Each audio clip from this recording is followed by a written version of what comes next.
Hi friends, hi, welcome to Biju Gayu Teaching Cafe. I hope you are all happy at home, keeping social distancing and thinking about your career and reading well. So I request you once more, read very well, think about good things. Good times will come, we will overcome all these trying times and we will meet in the classrooms. Stay happy. So having said that, friends, come to our discussion. This is part of the lectures I have been delivering in the broad theme perspectives in politics. The two lectures I have already discussed are politics a feminist interpretation and politics a liberal interpretation. I hope you remember. You might have seen the video lectures. This is the third lecture, part of the broad theme perspectives in politics. The title of this lecture is Politics, a Marxist Interpretation. Friends, this is not a detailed lecture on what Marxism is, or this is not a lecture on what the Marxist literature tell about the various aspects about which Marx was so much preoccupied with. This lecture tries to tell you a very simple idea. What is it? It tries to tell you what is politics from a Marxist perspective, or what is a political activity if you approach political science from the angle, from the radar of Marxist literature. So the idea of this lecture is to tell you how you can interpret political activity with the lens of Marxism. At the outset, friends, let me tell you, Marx said nothing about what is politics. For Marx has said so many things about man, about society, human nature, history, production system, through a broad variety of literature, which requires stoic patience to frisk upon. You require a stoic patience to read all these literature. There are some important lectures for your reference written by Karl Marx. They are The Communist Manifesto, Das Kapital, Economic and Philosophic Manuscript, Grundrisse, The German Ideology, Wage, Labor and Capital, A Contribution to the Critique of Political Economy, The 18th Brumaire of Louis Bonaparte, The Poverty of Philosophy. These are few literature. I am not going to mention all these things in this short video lecture. You require a labored reading to come across all this literature. It is so much struggling to read all these literature, to be frank.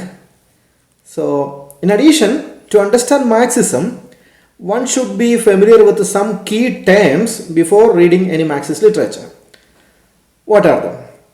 These key terms in the Marxist literature are, you should be familiar with it. These are class struggle or class antagonism, materialism, historical materialism, dialectical interpretation of history or dialectics, means of production, mode of production, relations of production or forces of production, working class consciousness, ideology, false consciousness, capitalism, relative autonomy. These are very few key terms an undergraduate student should have basic understanding about. Friends, I am not going to discuss any of these things because it is not the purpose of this small video lecture. We will discuss what Marxists tell about what politics is. Friends, Marx tell nothing about politics. Marx keep quiet about what politics is in his literature. We can just interpret what is politics by reading Marxist literature. For that matter, let us think how we can interpret politics from the Marxist perspective. You just imagine a hypothetical situation, a hypothetical society. You are 10 people in a hypothetical society. You call this a country. and you are born and brought up in that, grown up in that society, hypothetical society. You are 10 people. You are roaming vagabonds, or you are just roaming around in this hypothetical society. The nature belongs to you. The flora and fauna out there belongs to you. It is everybody's. And you just imagine what liberals say. What liberals tell about what is property. And you should rope in what Locke tell about what is private property in this hypothetical situation. So one day you are roaming around your country where there is only 10 people, and all of a sudden you spotted a river which nobody has seen so far. You spotted a river which nobody had seen so far, right? So since you are the first person to have seen this river, according to a liberal perspective, according to a liberal worldview, a liberal theory of private property, that river belongs to you and you have a natural claim to own that river, because it is you who have seen it first. And everybody in the society should respect that, should recognize that that river belongs to you. So friends, by any yardstick, according to classical liberalism, that person has the legitimate claim to that river. It was Locke who said that it belongs to you. So you can claim the river there, the water there, the fish, the river animals there, the river life there. And liberals recognize the idea that 9 people in your society should recognize that. So for liberals, state was created to protect your natural rights. What is your right? Your right to river, because you have seen it for the first time. And state protect your right, state legalize your right, legalize your claim. That is also recognized by society. That is right according to liberals. According to liberals, society recognize a claim by an individual and later state legalize that claim. That is liberal politics.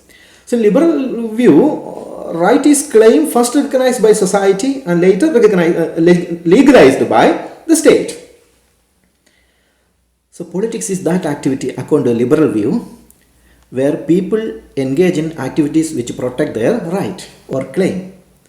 Then there is another person in your society. You imagine another person, everybody recognize your right to your claim to river, and another person, he has seen some animals out there, and society recognize that animals belongs to that person because he has seen it for the first time.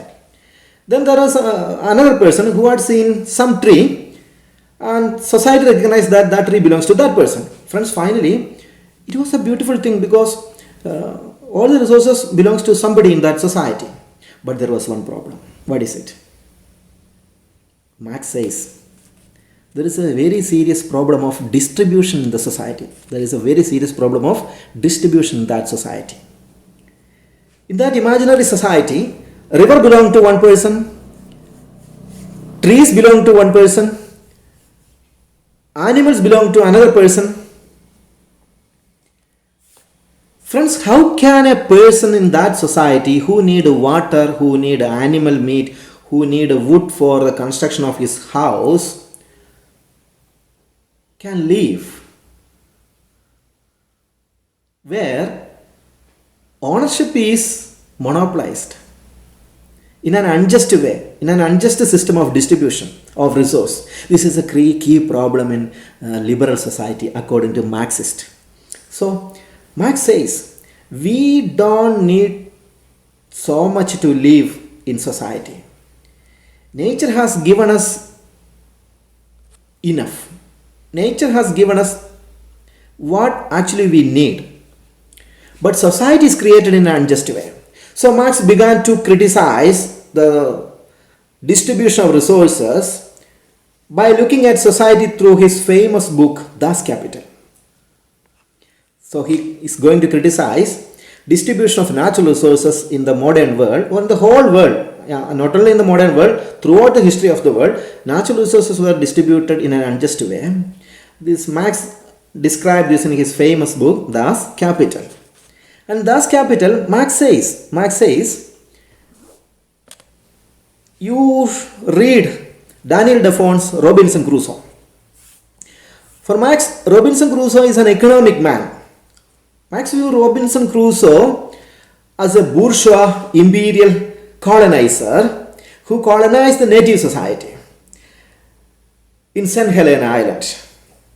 Daniel Defoe's character, which was described in Das Kapital, had faced a shipwreck in the Atlantic, and he managed to escape that shipwreck and managed to land up in an island that is, I think it's St. Helena Island, and he built a society there. He started cultivation, he started religion, he started his own language, everything. And everything belonged to Robinson Crusoe according to liberal worldview, according to Daniel Defoe also, because he had seen it first and he had done everything first. But Marx criticizes that novel from the perspective that Robinson Crusoe escaped the shipwreck. When he escaped, he had a tool in his hand. It was with the help of that tool he built all that society. And that tool, according to Marx, was created or manufactured, that was a product of an unjust system of resource distribution in the modern Europe. For Marx, bourgeois society started by the 16th century. So that tool was his capital, which was produced by an economic system which was based on an unjust distribution system in Europe of the modern world. Marx says that the tool was produced by an unjust system of production system. So Marx says there is problem in the distribution of economic resources in the world. It happened through all the ages. So Marx understood that this idea, or he proposed this idea through his famous tool of social analysis. He had proposed an interesting tool of social analysis that is called base superstructure analysis. What is it? Base superstructure analysis. That is a very important tool of social analysis. Any liberal arts student should understand what is meant by base superstructure analysis.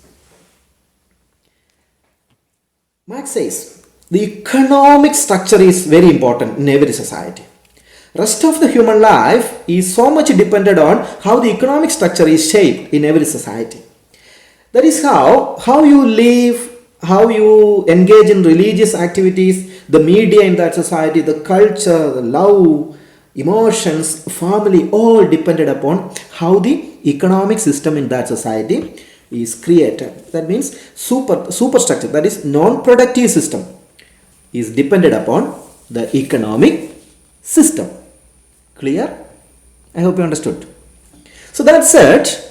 Who owns resources and who controls society is based upon who owns the basic means of production. So the base structure is the production system. Superstructure means all non-productive system. Non-productive system includes culture, education, media, society, religion, family, all other things. Then what is base structure? Base structure is the productive system. So life in non-productive system depends largely on how the economic system is created. Marx says modern world is bourgeois system. Modern world is bourgeois system where land, labor, capital and organization is appropriated by capitalist bourgeois who appropriate profit also. Modern world is created in an unjust way. Resources are distributed in an unjust way where capitalist, the bourgeois, has appropriated everything. So Marx says modern institutions such as state is bourgeois institution. Politics is a bourgeois affair. Liberty, democracy, freedom, constitution, these are all liberal notions, bourgeois notions. He says in his famous book, The Communist Manifesto, that the state is nothing but a committee for managing the common affairs of the whole bourgeoisie. State is nothing but, state means politics. Politics is, we can interpret that way. State is nothing but a committee for managing the affairs of the whole bourgeoisie. That means states belongs not to the working class. State belongs not to the ordinary people. State belongs not to the teeming millions. State belongs to the very few. Who are that very few? They are the bourgeois, the capitalists, those who own capital, those who own means of production, those who own, those who control the base structure. Clear? So for Marx, is basically against the very idea of politics. He is against the very idea of state. Politics is a liberal bourgeois notion. Your idea of constitution, liberty, freedom, rights are all false ideas. They are meant to conquer your ability to think. Your ability to think. The bourgeois wanted to create an impression that you have liberty, equality, rights, everything, because the society is yours, the state is yours, but it is not yours. Marx says it is actually politics or state is meant to perpetuate unequal class system. State is meant to perpetuate unequal class system. So Marx had seen politics from the angle of class struggle. Material conditions shape politics. According to Marx, basis of politics are material conditions. So material conditions here means the mode of production. He has clarified that there was no state in primitive stage. Why there was no state? Because there was no class struggle. People did not own anything. There was no ownership in the primitive stage. That's why there was no politics, because there was no class struggle. There were no two classes, two dominant classes. So mode of production was very simple. Everybody wanted to possess things that satisfies their basic needs. But then there was a change, because when there was a change in material condition, that is mode of production, when there was a change in material conditions in the feudal age, in the capitalist age, or in the ancient slave society of Greece, material conditions changed. When the material conditions changed, class conflict emerged. When class conflict emerged, politics emerged. Politics is actually that activity by which one class dominates over the other class. What is politics? Politics, according to Marx's perspective, is an activity in which one class dominates over the other class. So Marx says material conditions settle the form of politics. So change in mode of production changes the form of politics. Thus material conditions are the basis of politics, which give directions to human behavior. That your behavior is shaped by not by your cognitive abilities. It is shaped by your position in the economic structure. So it is shaped by the material conditions. So for Marx, politics come into being when there are two opposite classes. Politics come into being when there are two opposite classes in society. Politics come into being when there is class conflict. Politics come into being when there is class struggle between two dominant classes in society. Thus, this class struggle is constant in every society, and this class struggle is politics according to Marx. And politics is nothing but domination of one class over another class. It is a bourgeois technique, a false consciousness. He says in the primitive society, for example, because of the absence of opposite classes, because of the absence of class conflict, there was no politics. Then politics was invented at a later stage. State was invented at a later stage in order to dominate, in order to maintain an unequal social system in which one class can dominate over the other class. Clear? So that also means when there is no class conflict, there is no politics. So politics is that activity in which one class dominates over the other. So after the primitive society, you may see that the conflict between two classes were present throughout the history.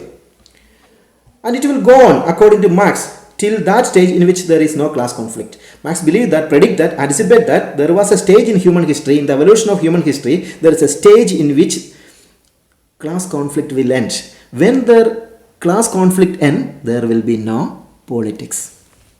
Clear? So thus we call the study of study of conflict is the study of politics. The study of class struggle is study of politics. So even till today, people exploit other people, and exploiting other people is called politics from a Marxist perspective. Politics is nothing but it's an exploiting activity. It's a bourgeois technique to control over other people. So friends, state is always bourgeois state is always a capital state, and bourgeois always wanted the state because they wanted to control the proletariat or the working class or the ordinary people in order to fulfill their needs. Whose needs? The interest of the bourgeois. We believe that state is ours and state will protect our rights, but it will never happen, because for Marx the evolution of state is in that way in which the class interest of the bourgeois are served very well. Friends, this is Marxist perspectives of politics. This is a very short undergraduate basic lecture themes. So I hope I was able to create some kind of confusion in mind. So I know that you didn't get anything. You didn't get anything and you are totally confused. I require that confusion. You think what exactly is Marxist idea of politics. If you have any comments, any questions, any opinion regarding this lecture, please drop a line to the comment box. You stay at home, be happy. We will meet soon in the classroom. Thank you for listening to the lecture, friends. Thank you.